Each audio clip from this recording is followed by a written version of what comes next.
Hello guys, welcome to my YouTube channel. आज हम Radioverse में डिस्कस करेंगे एनसीसीटी हेड। ये वीडियोस मेडिकल स्टूडेंट्स और ख़ास करके फर्स्ट ईयर रेडियोलॉजी रेजिडेंट्स के लिए हैं, क्योंकि एक फर्स्ट ईयर रेडियोलॉजी रेजिडेंट से ये एक्सपेक्ट किया जाता है कि एटलीस्ट फर्स्ट 6 मंथ्स में वो chest X ray, trauma head, trauma abdomen, at least इन सब की रिपोर्ट बना सके। तो सबसे पहले रेजिडेंट्स को जो चीज़ें सीखनी होती हैं उसमें होता है एनसीसीटी हेड ट्रॉमा प्रोटोकॉल। आप इमरजेंसी ड्यूटीज़ में अक्सर ऐसी सिचुएशन फेस करेंगे जिसमें सीटी हेड होगा, ट्रॉमा पेशेंट होगा और आप पे प्रेशर होगा कि आप कोई फाइंडिंग मिस ना करें, ताकि पेशेंट का भी कोई नुकसान ना हो, आप छोटी से छोटी ब्लीड पकड़ें या फिर आप कॉन्फिडेंटली बोल सकें कि ये स्कैन नॉर्मल है।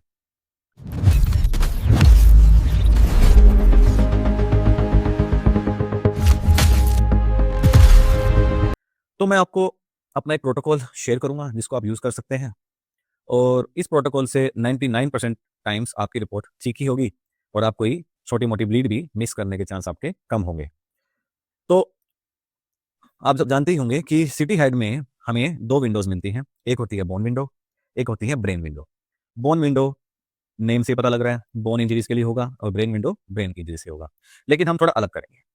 हम सबसे पहले खोलेंगे ब्रेन विंडो और उसको विंडो सेटिंग करके सॉफ्ट टिश्यू विंडो में ले आएँगे, जिससे हमें स्कैल्प, सॉफ्ट टिश्यू, ऑर्बिट्स अच्छे से दिखे और हमारा फ़ोकस उन पे ज़्यादा रहे। इसका भी एक रीज़न है, वो हम आपको वीडियो के बीच में बताता रहूँगा। तो सबसे पहले मैं सॉफ्ट टिश्यू विंडो में ब्रेन विंडो से कन्वर्ट कर दूँगा और उससे पहले हम सबसे पहले ऑर्बिट्स पे जाएँगे। क्योंकि किसी भी ट्रॉमा पेशेंट में हमें उसके वाइटल स्ट्रक्चर्स यानी कि ब्रेन, उसकी ऑर्बिट्स जो कि हमें देखने के लिए बहुत ही इंपॉर्टेंट है, उस पे फोकस करेंगे। तो सबसे पहले मैं एक-एक करके ऑर्बिट्स पे ध्यान दूँगा, ये लेफ्ट ऑर्बिट, ये राइट ऑर्बिट। तो लेफ्ट ऑर्बिट में पहले मैं ग्लोब के ऊपर ध्यान दूँगा कि इसका ग्लोब नॉर्मल शेप में है कि नहीं है, इसका जो इंट्राओकुलर लेंस नॉर्मल पोज़ीशन पे है या नहीं, या इसकी कोई डिसलोकेशन तो नहीं है।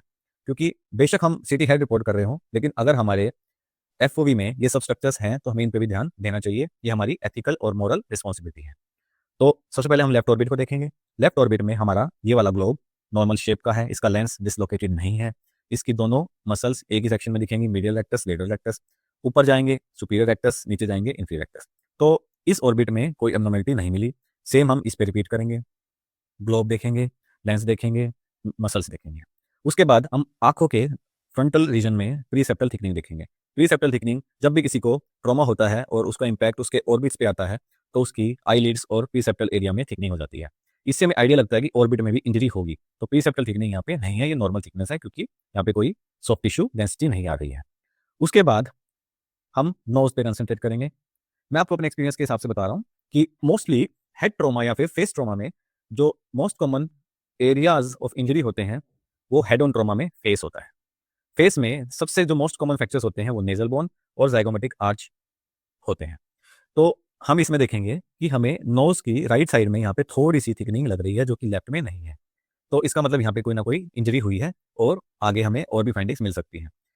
मैंने आपको शुरू में बताया था कि मैं सॉफ्ट टिश्यू विंडो इसलिए देखता हूँ क्योंकि उसका कोई रीज़न होगा। मैं सॉफ्ट टिश्यू विंडो इसलिए देखता हूँ कि ये सॉफ्ट टिश्यू विंडो मेरे लिए जीपीएस का काम करती है। अगर किसी सॉफ्ट टिश्यू विंडो में कहीं पे भी सॉफ्ट टिश्यू थिकनिंग या पे कोई हेमेटोमा मिलता है, तो मैं उस एरिया पे ज़्यादा फोकस करूँगा, बोन विंडो में या फिर ब्रेन विंडो में। क्योंकि वहाँ पे फ्रैक्चर होने के या कोई ब्लीड होने के चांसेस सबसे ज़्यादा होंगे। तो जब हम बोन विंडो में जाएँगे तो इस नेज़ल बोन थिकनिंग को, नेज़ल स्किन थिकनिंग को याद रखेंगे कि वहाँ पे कोई फ्रैक्चर तो नहीं है, इसका हमें ध्यान रखना है। तो इसकी नेज़ल बोन की राइट साइड की सॉफ्ट टिश्यू में थिकनिंग है। फिर हम थोड़ा नीचे जाके पूरा फेस कवर करेंगे, जितना भी हमारे टेक्नीशियंस ने खींचा है।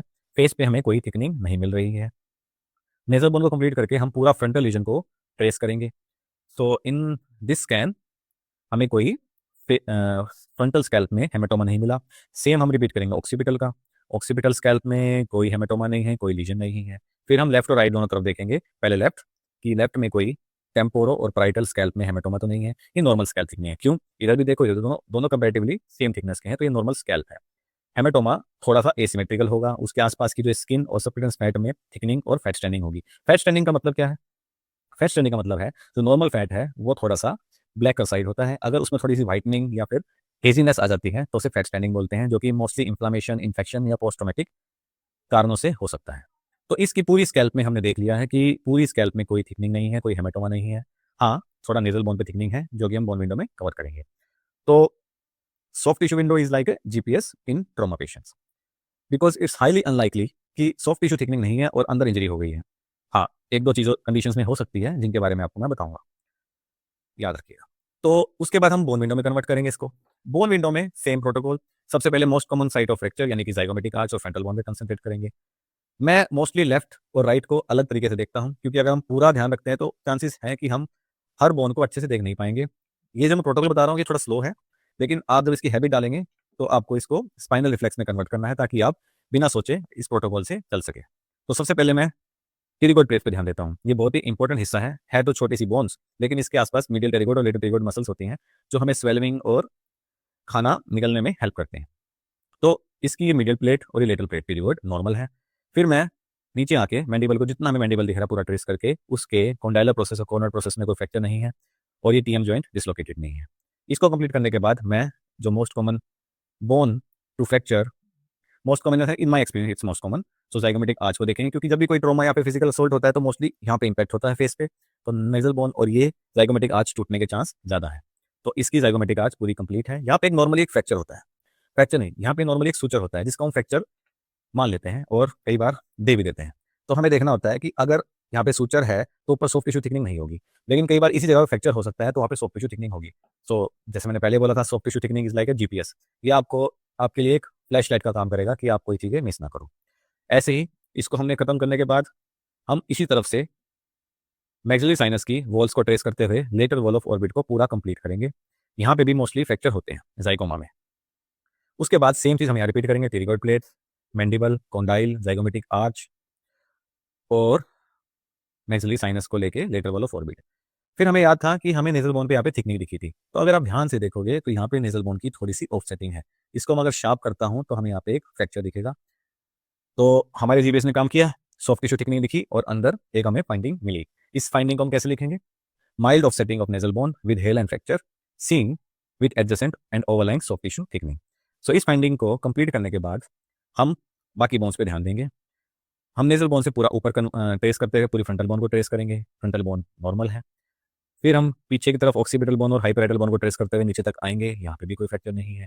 ऐसे ही हम लेफ्ट टेम्पोरल और राइटल बोन को एक एक करके देखेंगे, थोड़ा सा फास्ट स्पीड में। अगर हमें सॉफ्ट टिश्यू में कोई इंजरी नहीं मिली तो हम थोड़ी स्पीड इंक्रीज कर सकते हैं, लेकिन हमारी कंसंट्रेशन 100% होनी चाहिए। तो पैराइटो टेम्पोरल बोन में कोई फ्रैक्चर नहीं है। एक चीज़ जिस पे मैं स्पेशल ध्यान देता हूँ वो है ईयर्स। आइज हो गई, नोज हो गई, ईयर्स हो गई, इन तीनों के बिना हमारा काम नहीं चलेगा। तो ईयर्स में भी फ्रैक्चर हो सकता है। फ्रैक्चर नहीं दिख रहा तो उसके टेल टेल साइन देखने होंगे, यानी कि हमें एक्सटर्नल ऑडिटरी कैनाल जिसके अंदर सिर्फ एयर दिखनी चाहिए, हमें मिडल ईयर कैविटी उसमें भी एयर दिखनी चाहिए। अगर एयर के अलावा हमें कोई सॉफ्ट टिश्यू देख रहा है तो हमें उसका एटेन्यूएशन चेक करना है।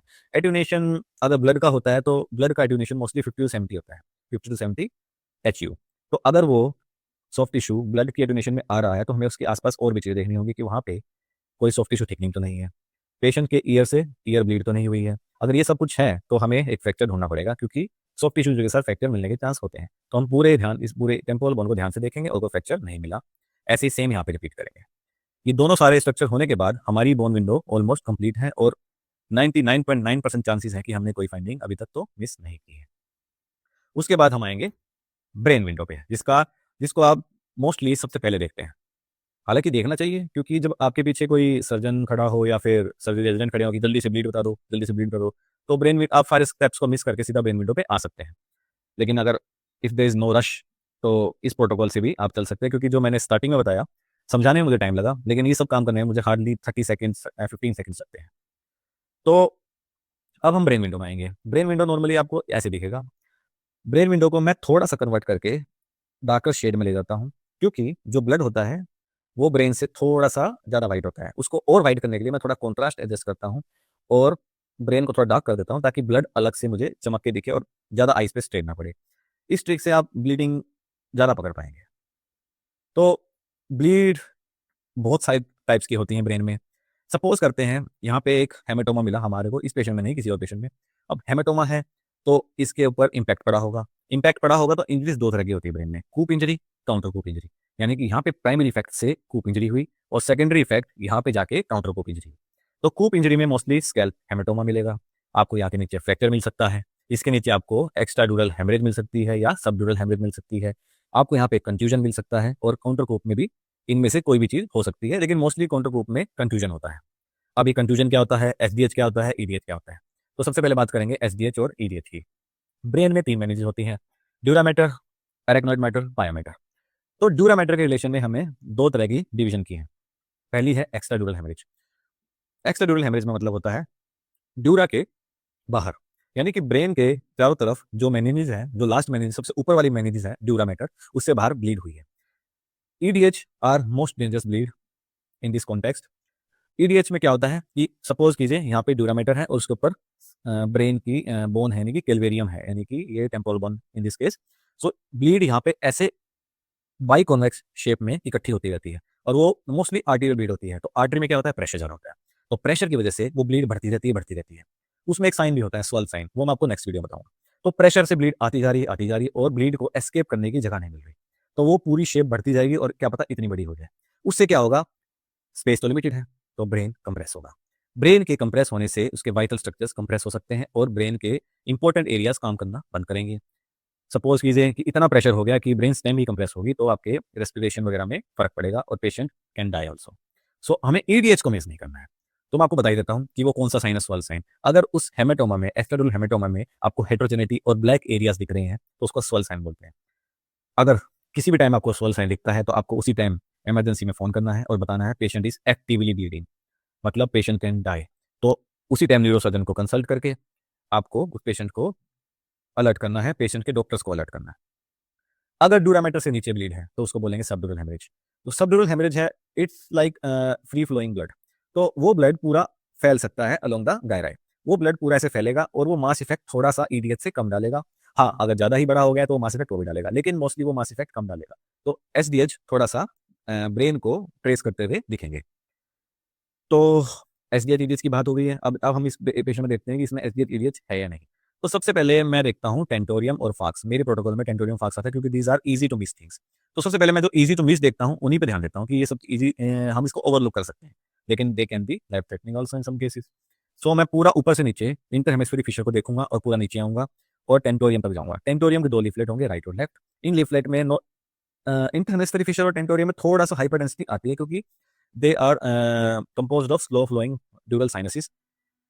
तो स्लो फ्लो है तो थोड़ा सा हाइपर डेंसिटी आ जाती है इसमें, लेकिन हमें देखना है कि एसिमेट्रिक।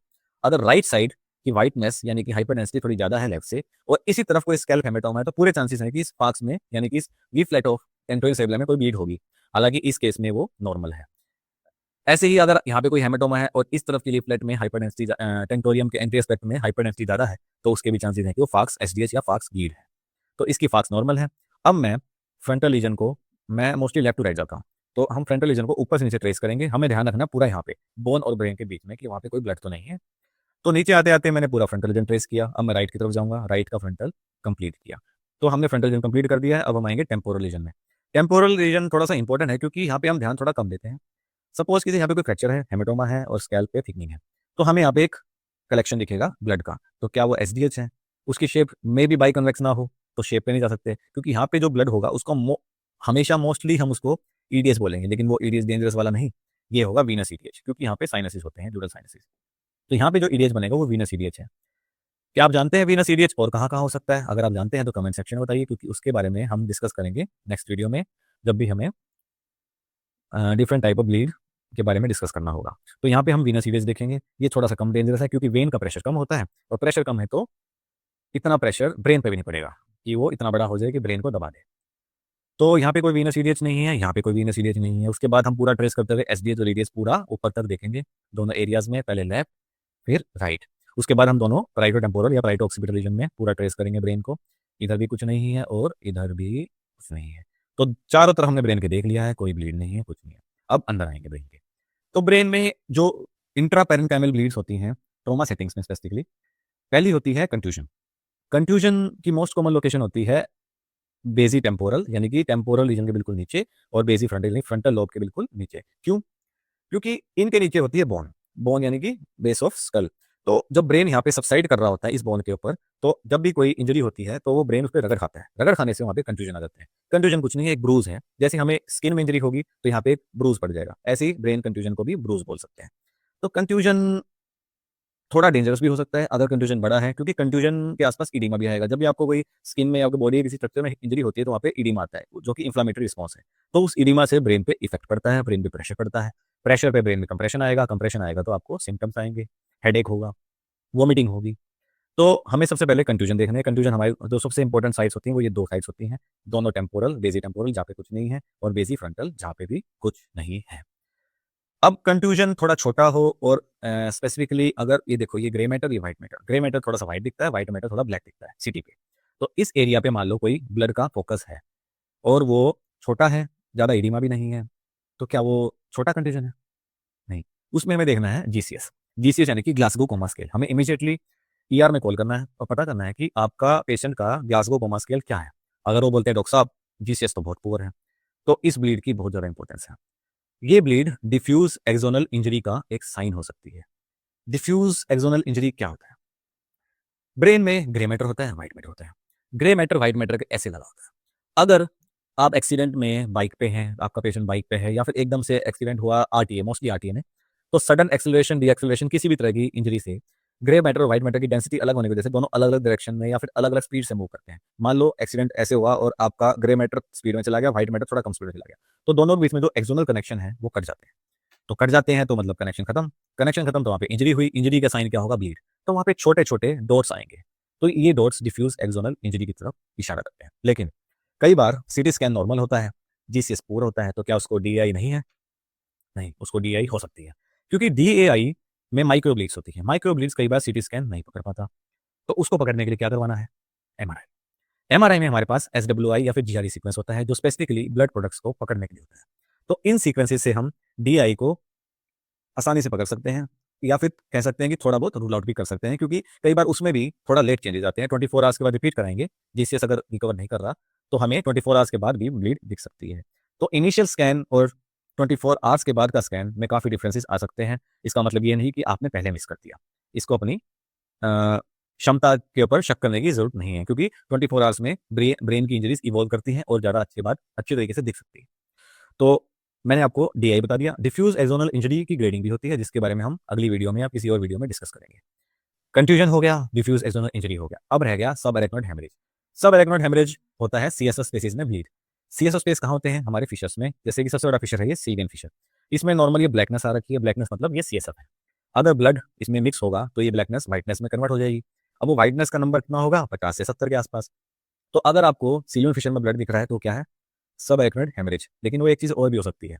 क्या हो सकती है? कोई पस कलेक्शन या फिर मेनिंजाइटिस का साइन हो सकता है। लेकिन हम अभी ट्रॉमा सेटिंग्स के बारे में बात कर रहे हैं, तो ये अगर आपको किसी सीलियन फिशर में ब्लड एटेन्यूएशन मटेरियल यानी ब्लड का मटेरियल दिख रहा है तो वो सब एरेक्नोइड हेमरेज होगा। तो इसके लिए हमें पूरा ब्रेन एक वाइड आउटलुक से ट्रेस करना है, हर एक फोकस पे ध्यान देना है, स्लो एंड स्टेडी, कि किसी जगह पे कोई सब एरेक्नोइड हेमरेज तो नहीं है। तो इस पेशेंट में कहीं भी सब एरेक्नोइड हेमरेज नहीं है, जैसे कि इस सल्कस स्पेस में भी पूरा ब्लैकनेस है, हर जगह ब्लैकनेस है। हमें थोड़ा बेसल सिस्टम्स पे भी ध्यान देना है, क्योंकि ब्लड अगर सब एरेक्नोइड स्पेसिस में आ गया तो वो बेसल सिस्टम्स में भी इकट्ठा हो सकता है। बेसल सिस्टम्स भी बहुत सारे होते हैं, जिसके बारे में हम किसी और वीडियो में डिस्कस करेंगे। अब सबसे लास्ट में हम आईवीएच भी देखेंगे। आईवीएच क्या होता है? जब ब्लड सीएसएफ में आ ही गया तो सीएसएफ वेंट्रिकल्स में भी जाएगी, क्योंकि सारा सीएसएफ पूरे ब्रेन की सफाई करते हुए घूमता रहता है। तो वेंट्रिकल्स में जब ब्लड आएगा तो आपको वेंट्रिकल्स 4 होते हैं, पता ही होगा। लेटरल वेंट्रिकल्स ये 2, राइट वाला, लेफ्ट वाला। उसके बाद नीचे आएंगे तो ये सिल्वियन फिशर आएगा। सिल्वियन फिशर कनेक्ट करेगा आपको फोर्थ वेंट्रिकल से, जिसे फोरामेन ऑफ लुश्का और मेजेंडी आपको बेसल सिस्टम से जोड़ेंगे। तो इनमें ब्लैकनेस यानी कि सीएसएफ, अगर इसमें व्हाइटनेस आ गई यानी ब्लड एटेन्यूएशन मटेरियल आ गया, तो इसमें बोलेंगे हम आईवीएच हो गया। आईवीएच आप मिस कर सकते हैं जब बहुत थोड़ा हो। तो कौन सी ऐसी जगहें हैं जहाँ पे आप इसको कम मात्रा में होने के बावजूद भी पकड़ सकें? तो सबसे कम अमाउंट अगर होगी तो आपको ये ध्यान रखना है कि सीटी स्कैन हुआ है तो पेशेंट है ये उस पेशेंट का फेस आगे की तरफ है, ऑक्सीपिटल रीजन यानी कि ये आपकी नेक पीछे की तरफ है। तो अगर ऑक्सीपिटल ये डिपेंडेंट पार्ट हो गया, तो अगर ब्लड होगा तो डिपेंडेंट पार्ट में जाएगा, क्योंकि blood is heavier than CSF. तो आपको इन 2 ऑक्सीपिटल होर्न में ध्यान देना है। अगर यहाँ पे आपको ब्लड दिख रहा है, ये व्हाइटनेस ब्लड नहीं है, ये व्हाइटनेस कोरल प्लेक्सस है। तो अगर आप यहाँ ब्लड दिख रहा है तो आप you can write in your report that blood attenuation material is seen in the dependent parts of both occipital horns suggestive of intraventricular haemorrhage. तो ये थी मेरी प्रोटोकॉल, जिसमें specifically design for trauma patients, जिसमें आप अगर इस प्रोटोकॉल को फॉलो करेंगे, इफ़ यू वांट टू, आप 99.9% टाइम्स फाइंडिंग्स मिस कर नहीं पाएंगे। अगर आप चाहेंगे तो भी नहीं कर पाएंगे, अगर आप इस प्रोटोकॉल को शिद्दत से फॉलो करेंगे। ऐसी और वीडियोस के लिए मेरे चैनल को सब्सक्राइब कीजिए, मुझे फॉलो कीजिए। लाइक दबाइए और बेल आइकन भी दबाइए ताकि मैं नेक्स्ट वीडियोस जब डालूं तो आप उसे मिस ना करें। स्पेसिफिकली मेडिकल स्टूडेंट्स और रेडियोलॉजी रेजिडेंट्स जो अपनी स्किल्स को थोड़ा पॉलिश करना चाहते हैं, मैं ऐसी ही मजेदार वीडियोस और डालता रहूँगा। तो in the mean time stay safe,